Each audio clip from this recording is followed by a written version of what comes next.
दसो जी हुण है कोई सही होने वाली चीज़ है भी बंदे एक ने इस्त्री सही कराने वास्ते भेजी टेलर ने टेलर ਤਾਂ ਉਸਤਾਦ ਹਰੀ ਕਹਿਣ ਦੇ ਹਾਂ ਜੀ ਠੀਕ ਹੋ ਜਾਏਗੀ ਤੇ ਆ ਵੇਖੋ ਉਸਤਾਦ ਹਰੀ ਕਹਿ ਰਹੇ ਹਾਂ ਠੀਕ ਹੋ ਜਾਏਗੀ ਹੁਣ ਠੀਕ ਹੋ ਜਾਏਗੀ ਤੇ ਜੀ ਇਹ ਬੰਦਾ ਨਵੀਂ ਲੈ ਲੇ ਤੇ ਨਵੀਂ ਨਾਲੇ ਤੇ ਬਿਹਤਰ ਹੁੰਦੇ ਹਾਂ ਲੇਕਿਨ ਨਵੀਂ ਚ ਇਹ ਚੀਜ਼ ਨਹੀਂ ਆਉਂਦੀ ਵੀ ਹੁਣ ਅੱਛਾ ਇਹ ਆਟੋਮੈਟਿਕ ਨਹੀਂ ਆਉਂਦਾ ਪਹਿਲਾਂ ਸੀ ਇਹ ਸਿਸਟਮ ਆਟੋਮੈਟਿਕ ਹਾਂ ਇਹਦੇ ਚ ਜਸਟ ਕਰ ਲੈਣੇ ਨਾ ਉਹਦੇ ਚ ਨਹੀਂ ਆਉਂਦਾ ਯਾਨੀ ਜਾਪਾਨੀ ਹੈ ਕਿਥੋਂ ਦੀ ਇਹ ਵੀ ਚਾਈਨਾ ਦੀ ਹੋਣੀ ਹੈ ਜਾਪਾਨ ਜੀ ਜਾਪਾਨੀ ਹੋਣੀ ਤਾਂ ਹੀ ਤੇ ਮਿਹਨਤ ਹੁੰਦੀ ਹੈ ਤੇ ਚਾਈਨਾ ਦੀ ਹੋਣੀ ਤੇ ਉਹਨਾਂ ਲੈਣੀ ਸੀ ਜਾਂ 60 ਹਜ਼ਾਰ ਦੀ ਸਰਿਆ ਹੋਣਾ ਕੋਈ ਬੰਦਾ ਚਲੋ ਅੱਲਾ ਖੈਰ ਕਰੇ ਚਲੋ ਵੇਖਦੇ ਹਾਂ ਉਹਨੂੰ ਸਹੀ ਹੁੰਦੀ ਹੈ ਕਿ ਨਹੀਂ ਮੈਂ ਇੱਥੇ ਹੀ ਬੈਠਾ ਹਾਂ ऐसा लगता है तो ज़्यादा मारे जाता है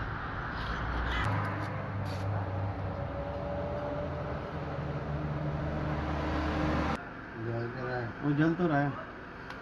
देखिए रॉड गर्म होता है कि नहीं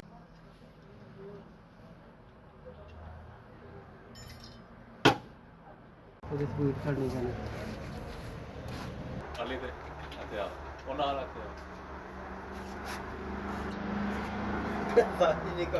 ਸਹੀ ਮੈਨੂੰ ਡਰ ਲੱਗਦਾ ਲਓ ਜੀ ਹੁਣ ਹੈ ਕੰਮ ਬਣ ਗਿਆ ਸਾਧੂ ਨੇ ਇੰਜ ਵੀ ਕਰ ਐ